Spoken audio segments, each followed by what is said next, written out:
Thank you, Veronica. It is now time for our commencement address, and I have bad news and I have good news. The bad news is that our commencement speaker, Dr. Bill Jewell, is ill and unable to join us. He is full of regret for that. He was looking forward to this for most of the last year and really had put some thought into what he wanted to say, and I spoke to him yesterday afternoon. He believes that he'll be back up on his feet in a few days, and it just happened to be the wrong timing to be here today. So keep him in your thoughts and prayers. So the real bad news is your commencement speaker today is me. The good news is that with less than 24 hours notice to put this together, this will be a brief commencement address. I knew that would be good news. It reminded me of the old joke about being a college president at a commencement. It's a lot like being a corpse at an Irish wake. They need you to have the party, but no one expects you to say very much. It's especially bad news, I think, because Bill Jewell was going to do an amazing job. He's an amazing man, and we'll have him back to campus so our students can meet him soon. He's a member of the class of 1957, earned his MD at the University of Illinois, and spent most of his career at the University of Kansas Med School, where he became a nationally renowned cancer researcher. And the most important thing about Bill Jewell is he once sat exactly where these graduates were sitting. And Bill and I had talked about what he wanted to say today, and I know that he had two major points in mind. One is he wanted to emphasize how Blackburn College opens doors. They open doors in his life. Bill Jewell has the pretty typical story of a Blackburn alum that I hear all the time, that Blackburn College was the right school at the right time for him. The small classes made a difference, our affordability made a difference, and if it wasn't for Blackburn College, he probably wouldn't have finished college and wouldn't have had the remarkable career and made such a difference in cancer research. And so for all these graduates, you may not realize it right now, you're a little close to it still, but I promise you in the weeks, months, and maybe even 20, 30 years from now, you will have moments where you say, wow, that class, that leadership experience, that club, that work assignment, that taught me something that is now the big difference in my success today. So this will happen for you too. The second thing, and the main thing that I know Bill wanted to share today, was a concern that he has. He's concerned that part of what makes Blackburn and most other colleges very special places is under attack. We have all seen in the news on other campuses protests, violence, demands against speakers on campus, both liberal and conservative, that people want to shout down and not allow to speak. We've all seen that on the news. It's not about protest. There's nothing wrong with protest. That's free speech. There is, however, something wrong with the idea of saying, I'm not going to let you speak. I don't think you're allowed to speak because I disagree with what you're going to say. That, in fact, is un-American and cuts against what colleges stand for. And that's what we're seeing on these other campuses. At the core of the college experience should be an open exploration of new ideas and new thoughts. It is not a prescribed process where we say, here is what to think. Here is the truth. Now you all must repeat back the truth that we have taught you. It is a process by which you are exposed to lots of ideas, divergent ideas, some of which you will not like, you will not agree with, but it's important to hear them nonetheless, to form who you're going to be and what you're going to believe in. I agree with Bill's concern, and I want to take it just a bit further. Colleges should be the cradle of a modern democracy. While far from perfect, college campus communities should be as close to perfect as we can get in a human community. Now that's a big statement. What do I mean by that? The reality is, off campus in the rest of the world, we mostly live in divided communities.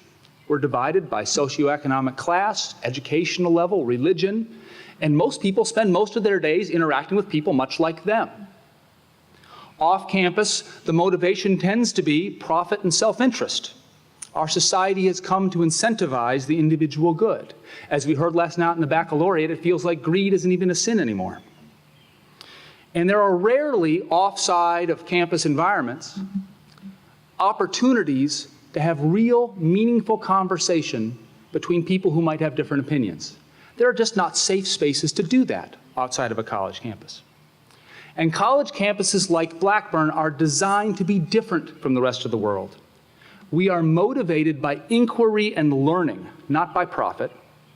There should be fewer divides. As our students know, you've been living on top of each other for 4 years, right? The square footage per student is a lot less than 1,000 square foot per house we heard as a standard last night. You're in a community where you cannot avoid one another. We live and work on top of one another. We are not divided. We provide, hopefully, lots of forums for safe and respectful conversations in the classroom, at programs, at speakers, and even midnight in the residence hall, to have these conversations you often can't have in the rest of the world. And so if our society has a chance at deep and meaningful conversations about difficult issues, it must happen first on the college campus. And that's why this trend on other college campuses is so concerning. To shut down speech on a college campus is to strike at the core of what a college campus is meant to be. It diminishes what college campuses are. Now, I'll be the first to say, as everyone knows, Blackburn College is different. Blackburn College is better. We have not had any speakers shouted down or violent protests, at least that I'm aware of, or anyone calling to shut down someone else's free speech on this campus. But that's not something that we can take for granted here or anywhere else. Part of the college experience is hearing things that make you uncomfortable. College is designed to make you uncomfortable. If you go through 4 years of college here or anywhere else and are never made to feel uncomfortable, then you've never really learned. Learning is an uncomfortable process that takes you out of your comfort zone. That's the design. As I like to say, we are an equal opportunity offender. Give us time, and we will eventually have a speaker or a program that you won't like. But we'll do it to everyone eventually. We're an equal opportunity offender. Someone will come to campus that you don't agree with, that you don't like, and it's in that moment that defending their right to speak is most important. You don't have to agree with them. In fact, you should exercise your own right of free speech in return, but you can't stop them from speaking.